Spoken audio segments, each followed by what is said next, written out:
ദൈവത്തിൻ്റെ പരിശുദ്ധ നാമം വാഴ്ത്തപ്പെടുമാറാകട്ടെ. എന്ന നിലയിൽ നമുക്ക് ഒരുമിച്ച് കർത്താവിനെ ആരാധിപ്പാനിടയായതിൽ സന്തോഷിക്കുന്നു.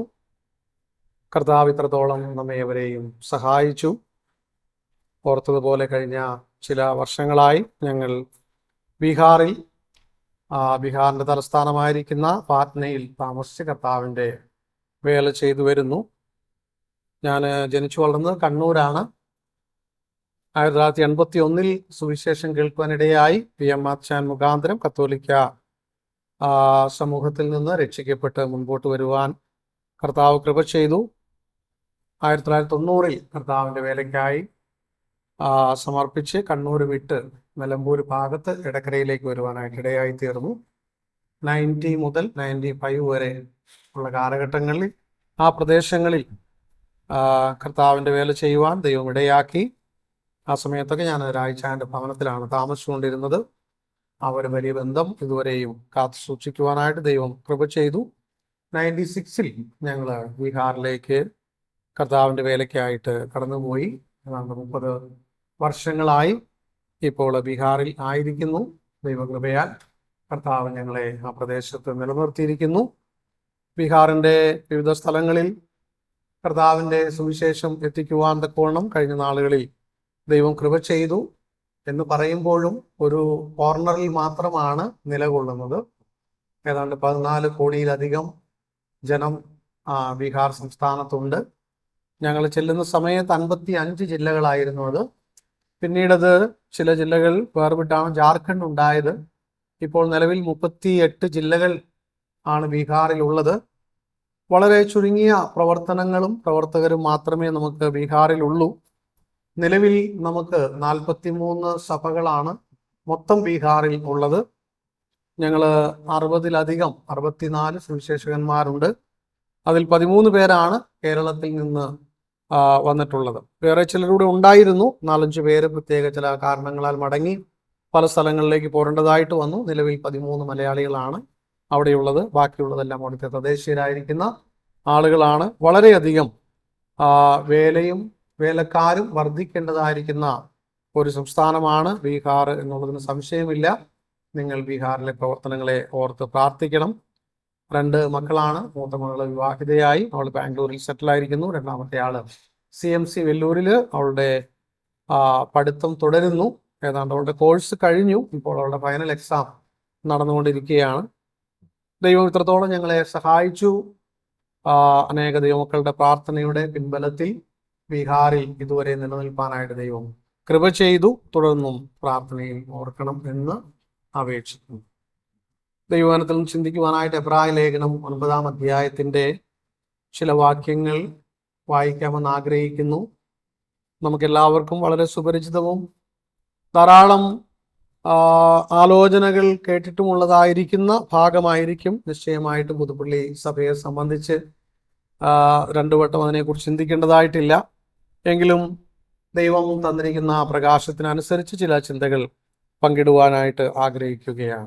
9-ാം അധ്യായത്തിൻ്റെ 24 മുതൽ 28 വരെയുള്ള വാക്യങ്ങളാണ് വായിക്കാൻ ആഗ്രഹിക്കുന്നത്. എബ്രായ ലേഖനം 9-ാം അധ്യായം 24 മുതൽ 28 വരെയുള്ള വാക്യങ്ങൾ. ക്രിസ്തു വാസ്തവമായതിൻ്റെ പ്രതിബിംബമായി കൈപ്പണിയായ വിശുദ്ധ മന്ദിരത്തിലേക്കല്ല, ഇപ്പോൾ നമുക്ക് വേണ്ടി ദൈവസന്നിധിയിൽ പ്രത്യക്ഷനാവാൻ സ്വർഗത്തിലേക്ക് അത്രേ പ്രവേശിച്ചത്.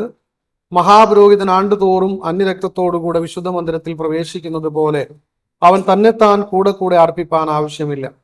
അങ്ങനെയായാൽ ലോകസ്ഥാപനം മുതൽക്ക് അവൻ പലപ്പോഴും കഷ്ടം അനുഭവിക്കേണ്ടിയിരുന്നു.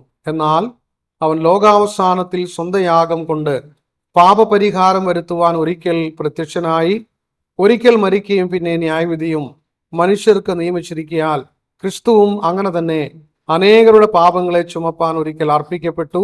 തനിക്കായി കാത്തു നിൽക്കുന്നവരുടെ രക്ഷയ്ക്കായി അവൻ പാപം കൂടാതെ രണ്ടാമത് പ്രത്യക്ഷനാണ്. എബ്രായ ലേഖനം വിവിധ നിലകളിൽ നമുക്ക് പഠിക്കുവാനായിട്ട് കഴിയും. കർത്താവായിരിക്കുന്ന യേശു ക്രിസ്തുവിൻ്റെ ശ്രേഷ്ഠതയാണ് ആരംഭ അധ്യായം മുതൽ അവസാനം വരെ നമുക്ക് എടുത്തു കാണുവാനായിട്ട് കഴിയുന്നു. 1-ാം അധ്യായത്തിൽ തന്നെ പ്രവാചക കാലഘട്ടത്തെക്കുറിച്ചും പ്രവാചകന്മാരെ കുറിച്ചും നാം വായിക്കുന്നുണ്ട്. പ്രവാചകന്മാരെക്കാൾ ശ്രേഷ്ഠനായിരിക്കുന്ന കർത്താവിനെ അവിടെ നമുക്ക് കാണുവാനായിട്ട് സാധിക്കുന്നു. ദൈവത്തിന്റെ ദൂതന്മാരെക്കാൾ ശ്രേഷ്ഠനായിട്ട് ക്രിസ്തുവിനെ നാം കാണുന്നുണ്ട്. 3-ാം അധ്യായത്തിലേക്ക് നാം വരുമ്പോൾ പഴയ നിയമത്തിലെ അല്ലെങ്കിൽ ഇസ്രായേൽ നിയമത്തിലെ ഏറ്റവും വലിയ നേതാവായിരുന്ന മോശയേക്കാൾ ശ്രേഷ്ഠനാണ് കർത്താവായിരിക്കുന്ന യേശു ക്രിസ്തു എന്ന് നമുക്ക് കാണാനായിട്ട് കഴിയും. യോശുവയേക്കാൾ ശ്രേഷ്ഠനായിട്ട് കർത്താവിനെ ചിത്രീകരിച്ചിട്ടുണ്ട്. മഹാപുരോഹിതന്മാരെക്കാൾ, പഴയ നിയമ യാഗങ്ങളെക്കാൾ, ശബത്തിനേക്കാൾ ശ്രേഷ്ഠനായിട്ട് ക്രിസ്തുവിന്റെ മഹത്വം വെളിപ്പെടുത്തുന്നുണ്ട്. അങ്ങനെ കർത്താവായിരിക്കുന്ന യേശു ക്രിസ്തുവിന്റെ ശ്രേഷ്ഠത എല്ലാം വെളിപ്പെടുത്തിയതിനു ശേഷം 9-ാം അധ്യായത്തിലേക്ക് വരുമ്പോൾ നാം ഈ വായിച്ച വാക്യങ്ങൾക്കുള്ളിൽ യേശു ക്രിസ്തുവിന്റെ 3 പ്രത്യക്ഷതകളെ കുറിച്ചാണ് ലേഖനകാരൻ ഇവിടെ ഓർപ്പിക്കുന്നത്. കർത്താവായിരിക്കുന്ന യേശു ക്രിസ്തുവിന്റെ 3 പ്രത്യക്ഷതകൾ, അത് മാത്രം ചിന്തിച്ച് ഇരിക്കാമെന്ന് ഞാൻ ആഗ്രഹിക്കുകയാണ്. നമുക്കറിയാവുന്നതും നാം അത് മനസ്സിലാക്കിയിട്ടുള്ളതും അത് പലപ്പോഴും നാം ധ്യാനിച്ച് കർത്താവിനെ ആരാധിച്ചുകൊണ്ടിരിക്കുന്നവരുമാണെങ്കിലും ചില പ്രായോഗികമായിരിക്കുന്ന ചിന്തകൾ നമ്മുടെ ക്രിസ്തീയ ജീവിതത്തെ തൊട്ടുണർത്തുവാൻ മതിയായത് ദൈവാത്മാവ് നമുക്ക് നൽകുവാൻ ഇടയായി തീരട്ടെ. 3 പ്രത്യക്ഷതകളിൽ ഒന്നാമതായിട്ടുള്ള പ്രത്യക്ഷതയെക്കുറിച്ച് 26-ാം വാക്യത്തിലാണ് നാം വായിക്കുന്നത്. അങ്ങനെയായാൽ ലോകസ്ഥാപനം മുതൽക്കവൻ പലപ്പോഴും കഷ്ടം അനുഭവിക്കേണ്ടിയിരുന്നു. എന്നാൽ അവൻ ലോകാവസാനത്തിൽ സ്വന്തയാഗം കൊണ്ട് പാപപരിഹാരം വരുത്തുവാൻ ഒരിക്കൽ പ്രത്യക്ഷനായി. ഈ 26-ാം വാക്യത്തിൽ നാം വായിക്കുന്നത് ഒരു ലോകാവസാനത്തെ കുറിച്ച് വായിക്കുകയാണ്. നമുക്കറിയാം ലോകം അവസാനിച്ചിട്ടില്ല. ഒരു പക്ഷേ ചിലപ്പോൾ നമുക്കൊരു കൺഫ്യൂഷൻ ഉണ്ടാകാം. ലോകാവസാനത്തിൽ താൻ ഒരിക്കൽ പ്രത്യക്ഷനായി എന്നാണ് നാം വായിക്കുന്നത്. അത് പഴയ അല്ലെങ്കിൽ ഭൂതകാല ക്രിയയിൽ ആ വാക്ക് ഉപയോഗിച്ചിരിക്കുകയാണ്, നടന്ന സംഭവമായിട്ടാണ്. അതേ സമയത്ത് ആ വാക്ക് ഉപയോഗിച്ചിരിക്കുന്ന സമയം പറഞ്ഞിരിക്കുന്നത് ലോകാവസാനത്തിൽ എന്നാണ്. നമുക്കറിയാം ലോകം അവസാനിച്ചിട്ടില്ല. ഈ ലോകാവസാനം എന്ന എബ്രായ ലേഖനകാരൻ ഉദ്ദേശിക്കുന്നത് 1-ാം അധ്യായത്തിൽ തന്നെ നാം വായിക്കുന്നുണ്ട്. അതിന്റെ 1-ാമത്തെ വാക്യത്തിൽ പ്രവാചകന്മാരുടെയും പ്രവചനത്തിന്റെയും കാലഘട്ടത്തിന്റെ അവസാനം എന്നുള്ളതാണ്. നമുക്ക് 1-ാം അധ്യായത്തിന്റെ 1-ാം വാക്യം ജസ്റ്റ് ഒന്ന് നോക്കുന്നതിൽ കുഴപ്പമില്ല. ദൈവം പണ്ട് ഭാഗമായിട്ടും വിവിധമായിട്ടും പ്രവാചകന്മാർ മുഖാന്തരം പിതാക്കന്മാരോട് അരുളി ചെയ്തിട്ട് ഈ അന്ത്യകാലത്തിൽ എന്നാണ് നാം അവിടെ വായിക്കുന്നത്. അപ്പൊ അത് വ്യക്തമാണ്.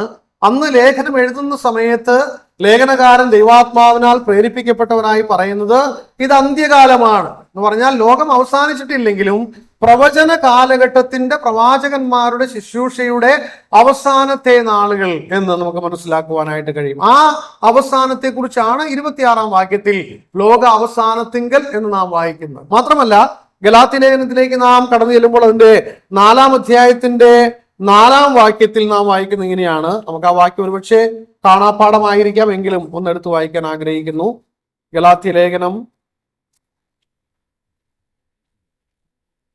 4-ാം അധ്യായത്തിന്റെ 4-ാമത്തെ വാക്യത്തിൽ നാം ഇങ്ങനെ വായിക്കുന്നു. എന്നാൽ കാലസമ്പൂർണത വന്നപ്പോൾ ദൈവം തന്റെ പുത്രനെ സ്ത്രീയിൽ നിന്ന് ജനിച്ചവനായി ന്യായപ്രമാണത്തിൻ കീഴ് ജനിച്ചവനായി നിയോഗിച്ചു എന്ന് നാം വായിക്കുന്നു. അവിടെയും ഒരു കാലസമ്പൂർണതയെ കുറിച്ചുള്ള സമയത്തിന്റെ അളവ് പറയുകയാണ്. ഗലാത്യ ലേഖനത്തിന്റെ പ്രാഥമികമായിരിക്കുന്ന വിഷയം നമുക്കറിയാം.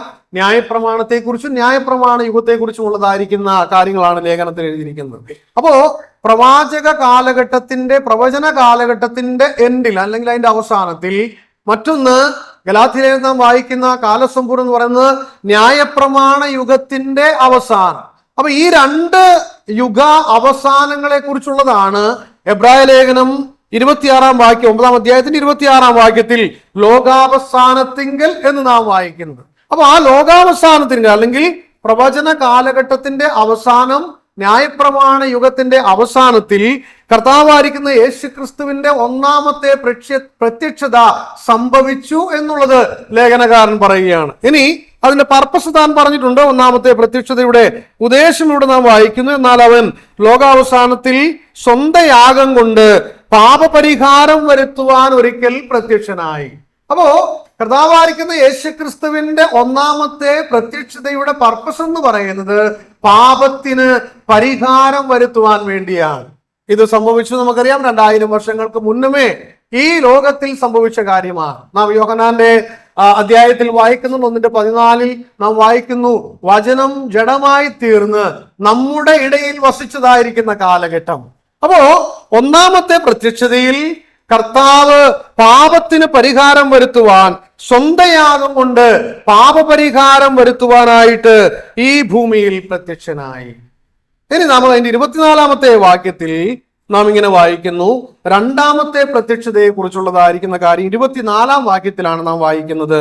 ക്രിസ്തു വാസ്തവമായതിന്റെ പ്രതിബിംബമായി കൈപ്പണിയായ വിശുദ്ധ മന്ദിരത്തിലേക്കല്ല, ഇപ്പോൾ നമുക്ക് വേണ്ടി ദൈവസന്നിധിയിൽ പ്രത്യക്ഷനാവാൻ സ്വർഗത്തിലേക്ക് അത്രേ പ്രവേശിച്ചത്. അവിടെ രണ്ട് കാര്യങ്ങൾ. ഒന്ന്, ലേഖനകാരൻ പറയാണ് ഇപ്പോൾ. രണ്ട്, ദൈവസന്നിധിയിൽ സ്വർഗത്തിൽ പ്രത്യക്ഷനാവാൻ എന്ന് പറയുകയാണ്. അപ്പൊ ഒന്നാമത്തെ പ്രത്യക്ഷതയിൽ പാപത്തിന് പരിഹാരം വരുത്തിയതിനു ശേഷം, പാപപരിഹാരം വരുത്തുവാനായി ഈ ഭൂമിയിൽ കർത്താവ് പ്രത്യക്ഷനായി നമ്മുടെ പാപങ്ങളെ ചുമന്നുകൊണ്ട് കാൽവറിയിലെ ക്രൂശിൽ അവൻ മരിച്ചു. എബ്രായ ലേഖനകാരൻ 10-ാം അധ്യായത്തിൽ നാം വായിക്കുന്നത് പോലെ പാപത്തിന് പരിഹാരം വരുത്തിയ ശേഷം താൻ വീണ്ടും പിതാവിന്റെ സന്നിധിയിൽ പ്രത്യക്ഷനായി കൊണ്ടിരിക്കുന്നു. ലേഖനകാരൻ പറയാണ് ഇപ്പോൾ, താൻ ഈ ലേഖനം എഴുതുന്നതായിരിക്കുന്ന ആ സമയത്ത് താൻ പറയാണ് ഇപ്പോൾ എന്ന് പറഞ്ഞാൽ അത് തുടർന്നുകൊണ്ടിരിക്കുകയാണ് തന്റെ ശുശ്രൂഷ. ഇന്ന് നാം ഇവിടെ കർത്താവിനെ ആരാധിക്കുമ്പോഴും കർത്താവ് പിതാവിന്റെ സന്നിധിയിൽ സ്വർഗത്തിൽ നമുക്ക് വേണ്ടി പ്രത്യക്ഷനായിക്കൊണ്ടിരിക്കുകയാണ്. നാം യോഹന്നാന്റെ 1-ാം ലേഖനത്തിലേക്ക് വരുമ്പോൾ അതിന്റെ 2-ാം വാക്യത്തിന്റെ 1-ാം വാക്യം നമുക്ക് അറിയാമെങ്കിലും വായിക്കാൻ ആഗ്രഹിക്കുകയാണ്. 1 യോഹന്നാൻ 2-ാം അധ്യായത്തിന്റെ 1-ാം വാക്യം. എന്റെ കുഞ്ഞുങ്ങളെ, നിങ്ങൾ പാപം ചെയ്യാതിരിപ്പാൻ ഞാൻ ഇത് നിങ്ങൾക്ക് എഴുതുന്നു. ഒരുത്തൻ പാപം ചെയ്തുവെങ്കിലോ നീതിമാനായ യേശുക്രിസ്തു എന്ന കാര്യസ്ഥൻ നമുക്ക് പിതാവിന്റെ അടുക്കൽ ഉണ്ട്. അപ്പോ യോഹന്നാൻ പറയാണ് പാപം ചെയ്യരുത്. അഥവാ ഒരുത്തൻ പാപം ചെയ്തുവെങ്കിലോ ആശ്വാസമുണ്ട്. എന്താണ് ആശ്വാസം? പിതാവിന്റെ സന്നിധിയിൽ ഒരുത്തൻ നമുക്കുണ്ട്. അതാണ് നമ്മൾ എബ്രായ ലേഖനത്തിൽ വായിച്ചത്. പാപത്തിന് പരിഹാരം വരുത്തിയതിനു ശേഷം താൻ പിതാവിന്റെ സന്നിധിയിൽ വീണ്ടും വീണ്ടും പ്രത്യക്ഷനായിക്കൊണ്ടിരിക്കുകയാണ്. അത് വർത്തമാന കാലത്തിൽ തന്റെ ശുശ്രൂഷ തുടർന്നുകൊണ്ടിരിക്കുകയാണ്. എബ്രായ ലേഖനം 7-ാം അധ്യായത്തിൽ തന്നെ നാം അത് വായിക്കുന്നുണ്ട്.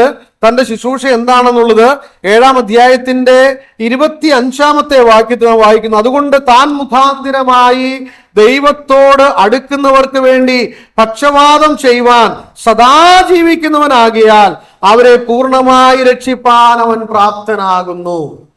എബ്രായ ലേഖനകാരൻ കാര്യങ്ങളെ വിവരിക്കുകയാണ്. ഞാൻ അതിന്റെ ആഴത്തിലേക്ക് പോകാൻ ആഗ്രഹിക്കുന്നില്ല.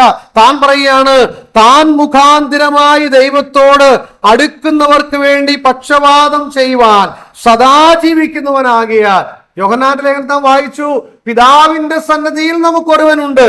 അവന്റെ ശുശ്രൂഷയെ കുറിച്ചാണ് 7-ാം അധ്യായത്തിൽ വായിക്കുന്നത്. അവൻ പിതാവിന്റെ സന്നിധിയിൽ നമുക്ക് വേണ്ടി പക്ഷപാതം ചെയ്തുകൊണ്ടിരിക്കുകയാണ്. ഇന്ന് ഞാനിവിടെ നിൽക്കുമ്പോൾ, ഇന്ന് നാം ഈ ആരാധനാലയത്തിൽ ഇങ്ങനെ ഇരിക്കുമ്പോൾ അതിന്റെ പിന്നിൽ കർത്താവായിരിക്കുന്ന യേശുക്രിസ്തുവിന്റെ പക്ഷപാത ശുശ്രൂഷ മുഖാന്തരമാണ് ദൈവത്തോട് അടുത്തു വരുവാൻ നമുക്കിടയായി തീർന്നത്. അല്ലെങ്കിൽ ഇന്നും നമുക്കറിയാം, പൊസിഷണലി നമ്മൾ ആത്മീകമായിരിക്കുന്ന പദവി അനുസരിച്ച് വിശുദ്ധരാണ്, നീതിമാന്മാരാണ്, അതെല്ലാം ആയിരിക്കുമ്പോൾ പോലും നമ്മുടെ ഈ ജഡത്തിൻ്റെതായിരിക്കുന്ന സകല മലിനതകളുമുണ്ട്. ദൈവസന്നിധിയിലേക്ക് കടന്നു വന്ന് ദൈവത്തെ അബ്ബാ പിതാവ് എന്ന് വിളിക്കുവാൻ കഴിയുന്ന നിലയിലുള്ള ഒരു ജീവിതമാണ് നമ്മുടെ നിന്ന് അവകാശപ്പെടുവാൻ കഴിയുകയില്ല. കാരണം നമ്മുടെ പ്രകൃതി ദൈവം നന്നായിട്ട് അറിയുന്നുണ്ട്. നാം പൊടിയെന്ന് അവൻ ഓർക്കുന്നു. നമുക്കറിയാം നമ്മുടെ ജീവിതത്തിലെ പരാജയങ്ങളും കുറവുകളും അശുദ്ധികളും ഒക്കെ നമുക്കറിയാം.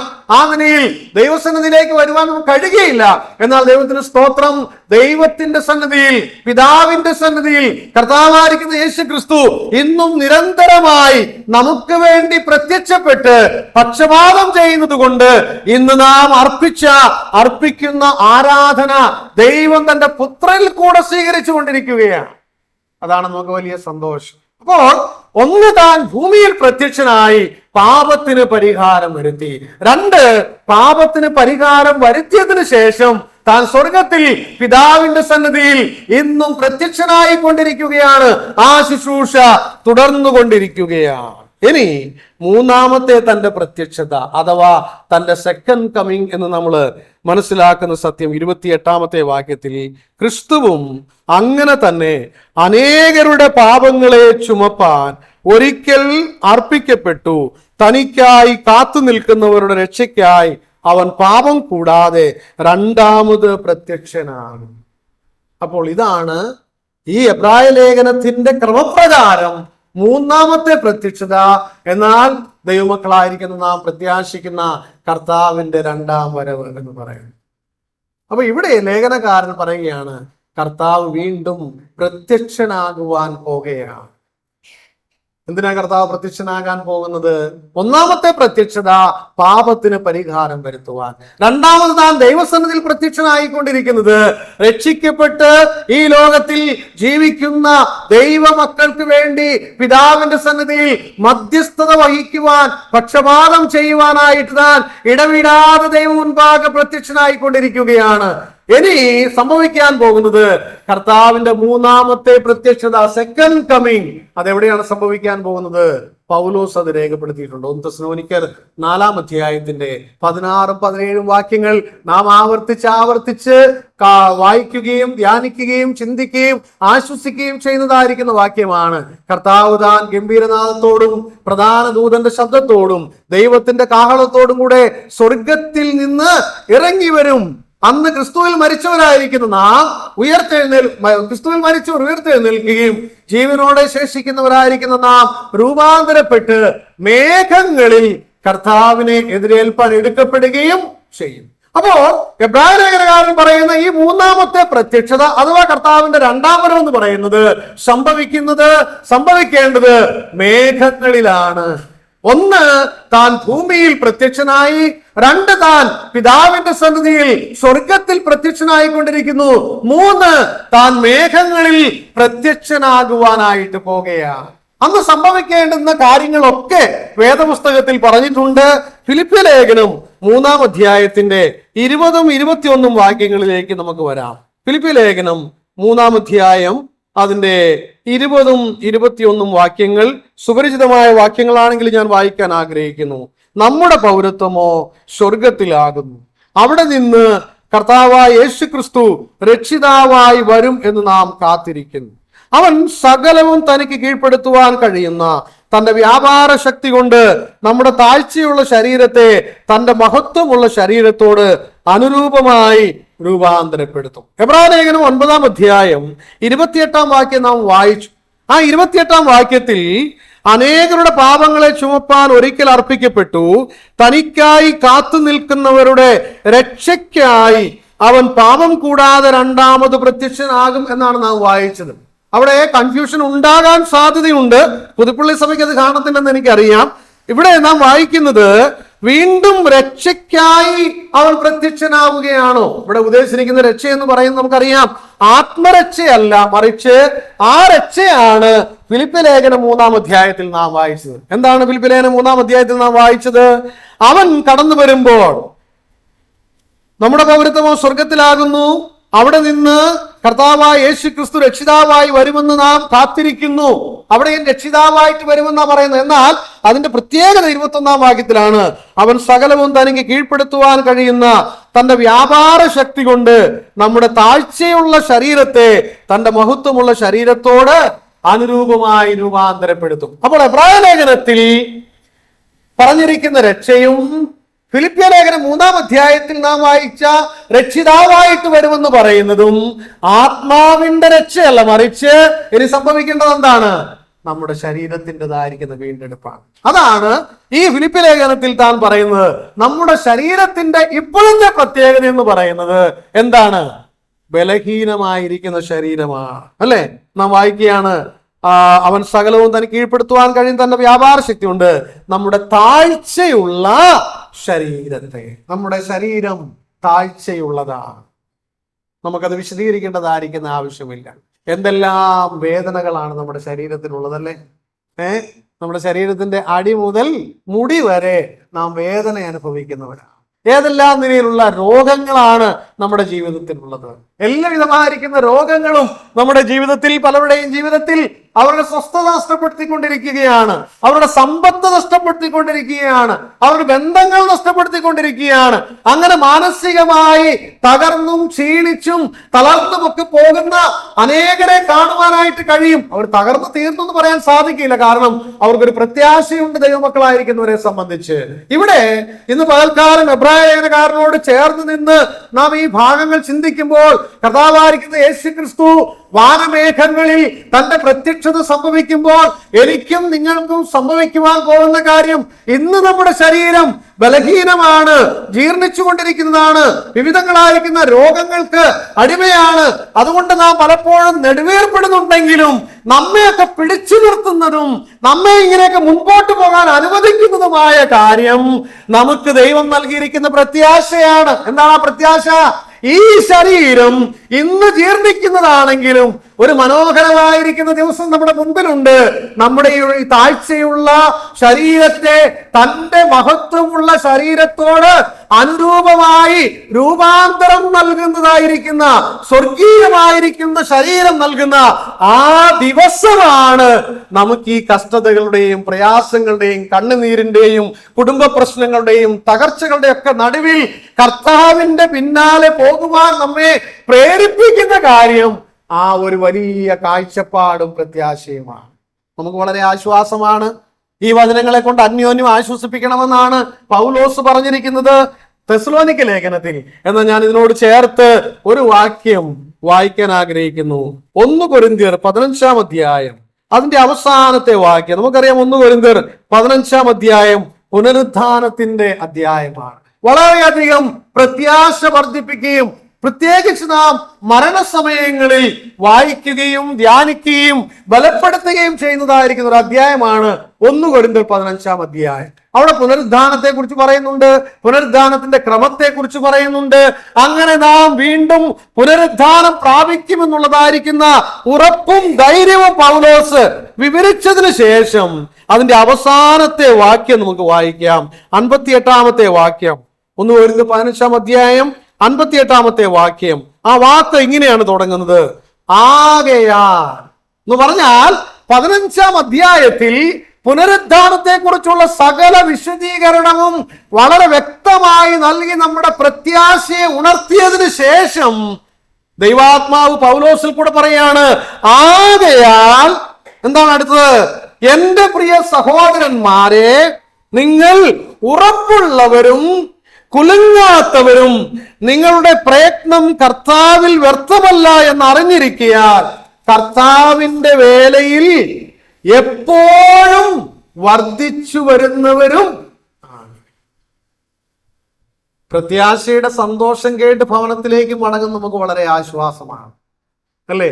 ഇനിയും കർത്താവ് വരും, നമ്മുടെ ഇപ്പോഴത്തെ പ്രശ്നങ്ങളൊക്കെ മാറും, രോഗങ്ങളൊക്കെ മാറും, ഈ ശരീരത്തിന് മാറ്റം സംഭവിക്കും, നമുക്ക് സ്വർഗീയമായിരിക്കുന്ന ഒരു ശരീരം ലഭിക്കും. ആ വലിയ പ്രത്യാശയോടുകൂടെ നാം മടങ്ങിപ്പോയാൽ അത് നമുക്ക് വലിയ ആശ്വാസമാണ്. അങ്ങനെ തന്നെയാണ് ആയിരിക്കേണ്ടത്. എന്നാൽ അവിടെ കൊണ്ട് അവസാനിക്കുന്നില്ല എന്നുള്ളൊരു കാര്യം നാം വളരെ ഗൗരവമായിട്ട് തന്നെ ചിന്തിക്കേണ്ട ഒന്നാണ്. പൗലോസ് പറയുകയാണത് വലിയ ആശ്വാസമാണ്. ദൈവമക്കളായിരിക്കും നമ്മുടെ പ്രത്യാശ അതാണ്.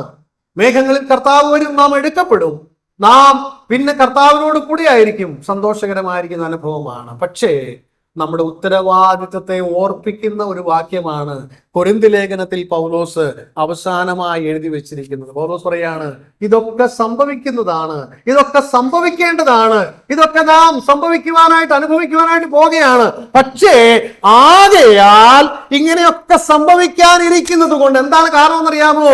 ഒരു ദിവസം നാം ക്രിസ്തുവിന്റെ ന്യായാസനത്തിന് മുൻപിൽ നാം നിൽക്കേണ്ടവരാണ്. നമ്മുടെ ജീവിതത്തിന്റെ, സമയത്തിന്റെ, ആരോഗ്യത്തിന്റെ, ധനത്തിന്റെ, നമുക്ക് ലഭിച്ച കഴിവിന്റെ, നമുക്ക് ലഭിച്ചതായിരിക്കുന്ന കൃപാവരങ്ങളുടെ ഒക്കെ കണക്ക് കൊടുക്കേണ്ടുന്ന ഒരു ദിവസം നമ്മുടെ മുൻപാകെ ഉണ്ട്.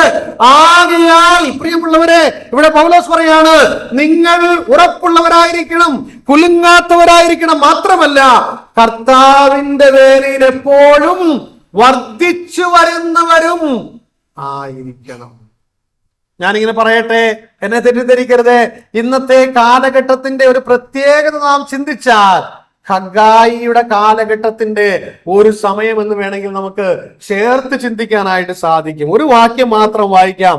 ഞാൻ എൻ്റെ സമയത്ത് തന്നെ എന്റെ സന്ദേശം അവസാനിപ്പിക്കുന്നതാണ്. ഹഗ്ഗായിയുടെ പുസ്തകത്തിലേക്ക് നാം വരുമ്പോൾ, ഹഗ്ഗായിയുടെ പുസ്തകത്തിന്റെ പ്രത്യേകത നമുക്കറിയാം. പ്രത്യേകിച്ച് ഞാൻ അതിനെക്കുറിച്ച് വിവരിക്കേണ്ട ആവശ്യമില്ല. അവിടുന്ന് പറയാൻ ആഗ്രഹിക്കുന്ന ഒരു വാക്യം വായിച്ച് ഞാൻ കേൾപ്പിക്കാൻ ആഗ്രഹിക്കുകയാണ്. ഹഗ്ഗായിയുടെ പുസ്തകം അതിന്റെ 1-ാമത്തെ അധ്യായം. 1-ാമത്തെ അധ്യായത്തിന്റെ 5ഉം 7ഉം വാക്യങ്ങൾ ഒരേ വാക്കുകളാണ് അവിടെ ആവർത്തിച്ചിരിക്കുന്നത്. 5-ാം വാക്യത്തിൽ നിങ്ങളുടെ വഴികളെ വിചാരിച്ചു നോക്കുവിൻ, കൺസിഡർ യുവർ വേസ്. അതേ വാക്ക് 7-ാം വാക്യത്തിൽ നാം വായിക്കുന്നുണ്ട്, നിങ്ങളുടെ വഴികളെ വിചാരിച്ച് നോക്കുവിൻ. നമ്മളെ തന്നെ ഒന്ന് കൺസിഡർ ചെയ്യാനായിട്ടുള്ള ഒരു ആഹ്വാനം. പുനരുദ്ധാനമുണ്ട്, സംശയമില്ല. നാം രൂപാന്തരപ്പെടും, സംശയമില്ല. കർത്താവിനെ പോലുള്ള ശരീരം നാം പ്രാപിക്കും, സംശയമില്ല. ഇന്നത്തെ ബലഹീനതകളൊക്കെ മാറി നാം നിത്യത മുഴുവൻ കർത്താവിനോട് കൂടി ആയിരിക്കും. പക്ഷേ പൗലോസ് പറയാണ്, നിങ്ങൾ ജീവിച്ചിരിക്കുന്ന അത്രയും കാലഘട്ടം ഈ പ്രത്യാശയോടുകൂടെയാണ് ജീവിക്കേണ്ടത്. ആ പ്രത്യാശയാണ് മുൻപോട്ട് പോകുവാനായിട്ട് നമ്മെ പ്രേരിപ്പിക്കുന്നത്. എന്നാൽ ആ കേവലം പ്രത്യാശയുടെ സന്തോഷത്തിലൂടെ ജീവിക്കുക എന്നുള്ളതല്ല, മറിച്ച് നമുക്ക് വലിയൊരു ഉത്തരവാദിത്തമുണ്ട്. നാം അറിഞ്ഞ സത്യത്തിന് വേണ്ടി, വിശ്വാസത്തിന് വേണ്ടി ഉറപ്പുള്ളവരായി, കുലുങ്ങാത്തവരായി നിൽക്കുന്നതിനോടൊപ്പം തന്നെ എപ്പോഴും കർത്താവിന്റെ വേലയിൽ വർദ്ധിച്ചു വരണം. ആ ഒരു ദൂത് നാം കേൾക്കുമ്പോൾ ഹഗ്ഗായിയുടെ വാക്ക് ചേർത്ത് നമുക്കൊന്ന് പറയാം, നമ്മുടെ വഴികളെ ഒന്ന് വിചാരിച്ചു നോക്കാം. കടന്നു വന്ന പാതകൾ, നാം ചിലവഴിക്കുന്ന സമയങ്ങൾ, ഈ നാളുകളിൽ നമ്മുടെ ജീവിതത്തെക്കുറിച്ച് ഒന്നൊന്ന് ബോധവാന്മാരായി തീരുവാൻ ഇടയായി തീർന്നാൽ എന്താ സംഭവം എന്നറിയാമോ? ഹഗ്ഗായിയുടെ പുസ്തകത്തിൽ, ഹഗ്ഗായിയുടെ കാലഘട്ടത്തിൽ സംഭവിച്ച കാര്യം എന്ന് പറയുന്നത്, ദൈവത്തിന്റെ ജനം അവരുടെ പ്രയോറിറ്റി മാറ്റിക്കളഞ്ഞു എന്നുള്ളതാണ്. ദൈവത്തിന്റെ ജനം അവരുടെ പ്രാധാന്യതയെ മാറ്റിക്കളഞ്ഞു. എന്താ പ്രാധാന്യത? 2-ാം വാക്യത്തിൽ സൈന്യങ്ങളുടെ യഹോവ ഇപ്രകാരം അരുളി ചെയ്യുന്നു, യഹോവയുടെ ആലയം പണിവാനുള്ള കാലം വന്നിട്ടില്ലെന്ന് ഈ ജനം പറയുന്നുവല്ലോ. ആലയം പണിയുണ്ടോന്ന് അവർ പറയുന്നില്ല. പിന്നെയോ സമയമായിട്ടില്ലെന്നാ പറയുന്നത്. കൺവെൻഷൻ വേണ്ടെന്നാരും പറയുന്നില്ല. ഈ വർഷം ഇല്ലെങ്കിലും കുഴപ്പമില്ല. കോട്ടേജ് മീറ്റിംഗ് വേണ്ടെന്നാരും പറയില്ല. ഇപ്പോൾ ഇല്ലെങ്കിലും കുഴപ്പമില്ല. അങ്ങനെ ദൈവികമായ ശുശ്രൂഷകളെ നമ്മുടെ ജീവിതത്തോട് നാം ഒന്ന് ചേർന്ന് ചിന്തിച്ചു കഴിഞ്ഞാൽ പലപ്പോഴും നാം അതിനെ എന്ത് ചെയ്തിരിക്കുകയാണ്? നാളെയാകട്ടെ എന്ന് പറഞ്ഞ് കാലങ്ങൾ എത്രയോ കടന്നുപോയി. ദുഃഖിക്കുന്ന പലരും ഉണ്ടാകാം. നല്ല പ്രായത്തിലും നല്ല സമയത്തും നന്നായിട്ടൊക്കെ ഇരുന്നപ്പോഴൊക്കെ ദൈവാത്മാവ് ഇടപെട്ടിട്ടും പിന്നീടാകട്ടെ എന്ന് പറഞ്ഞു പോയി. അങ്ങനെ കാലങ്ങൾ കഴിഞ്ഞു പോയി. പിന്നീട് ആകട്ടെ എന്ന് വിചാരിച്ചെങ്കിലും ആ വിചാരം വന്നപ്പോൾ ചെയ്യുവാൻ കഴിയാത്ത ബലഹീനതയിലേക്ക് പലരും മാറ്റപ്പെട്ടു പോയി. ഇന്ന് പലപ്പോഴും നമുക്കറിയാം, നാം ഇതിനെ ചേർത്ത് ചിന്തിച്ചാൽ ഇവിടെയുള്ളതായിരിക്കുന്ന ജനത്തെ പോലെ തന്നെ ദൈവാലയം പണിയുവാൻ, ദൈവസഭ പണിയുവാൻ, ദൈവികമായ ശുശ്രൂഷകളെ പണിയുവാൻ, കർത്താവിന്റെ വേലയ്ക്കായിട്ട് നമുക്ക് മുന്നിട്ടിറങ്ങുവാൻ, പ്രാധാന്യം കൊടുക്കുവാനായിട്ട് നാം നാളുകളെ നീട്ടിവെച്ചവരാണോ എന്നുള്ള ഒരു ചിന്ത നമ്മുടെ ഹൃദയത്തിൽ ഉണ്ടാകട്ടെ. അവർ നാളുകളെ നീട്ടിവെച്ചു എന്നുള്ളത് മാത്രമല്ല, അവർ പിന്നെ പറയുന്നത് എന്താണെന്നറിയാമോ? യഹോവയുടെ ആലയം പണിയുവാനുള്ള കാലം വന്നിട്ടില്ലെന്ന് ഈ ജനം പറയുന്നുവല്ലോ. ഹഗ്ഗായി പ്രവാചകൻ മുഖാന്തരം യഹോവയുടെ അരുളപ്പാടുണ്ടായിരുന്നാൽ ഈ ആലയം ശൂന്യമായിരിക്കെ, 4-ാം വാക്യം, ഈ ആലയം ശൂന്യമായിരിക്കെ നിങ്ങൾക്ക് തട്ടിട്ട വീടുകളിൽ പാർപ്പാൻ കാലമായോ. തട്ടിട്ട വീടൊന്നും തെറ്റല്ല കേട്ടോ. നമുക്ക് നല്ല വീടുണ്ടാകുന്നതോ കാറുണ്ടാകുന്നതോ ജീവിത സൗകര്യം ഉണ്ടാകുന്നതും ദൈവം എതിരല്ല. ഇതെല്ലാം ദൈവം തന്നെയാണ് നമുക്ക് നൽകുന്നത്. പക്ഷെ സംഭവിച്ച കാര്യം എന്താണെന്ന് അറിയാമോ? ദൈവിക ശുശ്രൂഷയേക്കാൾ താങ്കളുടെ ഭൗതികമായ കാര്യങ്ങൾക്ക് അവർ പ്രാധാന്യം കൊടുക്കുന്ന കാലഘട്ടം. അവർ ആലയം പണിയാനായിട്ട് വളരെ ജാഗ്രതയോടെ വന്നതാണ്. അവർ അടിസ്ഥാനമിട്ടതാണ്. ചരിത്രം പഠിച്ചാൽ ഏതാണ്ട് 16 വർഷക്കാലം അടിസ്ഥാനമിട്ടതിന്മേൽ ഒന്നും ചെയ്യാതെ അവർ തങ്ങളുടേതായിരിക്കുന്ന കാര്യങ്ങളിൽ ശ്രദ്ധ കേന്ദ്രീകരിച്ച് തങ്ങൾക്ക് വേണ്ടി തന്നെ അവർ ജീവിച്ചു. ഈ തട്ടിട്ട വീടുകൾ നിങ്ങളുടെ പറയാനുള്ള കാരണം, ഇവർ ആലയം പണിയാനുള്ള കുറെ മരമൊക്കെ കൊണ്ടുവന്നായിരുന്നു. അതിൽ പല മരമൊക്കെ എടുത്ത് അവർ അവരുടെ വീടുകൾ തന്നെ എന്ത് ചെയ്തു? പണിതു. കാരണം ഇപ്പൊ എന്ത് വേണ്ട? ദൈവാലയം പണിയണ്ട. തൽക്കാലം ആ സാധനങ്ങളൊക്കെ എന്ത് ചെയ്യാം? നമ്മുടെ വീടിന് ഉപയോഗിക്കാം. ഇപ്പോൾ കർത്താവിന്റെ വേലയ്ക്ക് അധികം നമ്മളൊന്നും ചെയ്തില്ലെങ്കിലും കുഴപ്പമില്ല, ഇനിയും കാലമുണ്ടല്ലോ, സമയമുണ്ടല്ലോ എന്ന് വിചാരിച്ചാണ് നാം പോകുന്നതെങ്കിൽ, ഞാൻ അതെല്ലാം വിശദീകരിക്കാൻ ആഗ്രഹിക്കുന്നില്ല. അതിന്റെ കോൺസിക്വൻസ് അതിന്റെ താഴെയുള്ള വാക്യങ്ങളിൽ എഴുതിയിട്ടുണ്ട്. ദൈവം പറയാണ്, ഞാൻ സകലത്തെയും അടക്കിയ, ആകാശത്തിലെ മഞ്ഞും മഴയും ഒക്കെ അടക്കിയാണ്, പിന്നെ നിന്റെ വയലിലെ സകല സമൃദ്ധിയും ഞാൻ അടക്കിയാണ്. എന്താ കാരണം? ദൈവികമായ ശുശ്രൂഷയേക്കാൾ സ്വന്തം കാര്യങ്ങൾക്ക് പ്രാധാന്യം കൊടുത്തത് കൊണ്ട് ദൈവം പറയാണ്, ഞാൻ എല്ലാറ്റിനെയും അടയ്ക്കുവാൻ പോകുകയാണ്. 2 അധ്യായമേ ഉള്ളൂ ഹഗ്ഗായിയുടെ പുസ്തകം. 1-ാം അധ്യായം ദൈവികമായ ശുശ്രൂഷ, അതിന് പ്രാധാന്യം കൊടുക്കാഞ്ഞത് കൊണ്ട് അവർക്ക് സംഭവിച്ച നഷ്ടങ്ങൾ.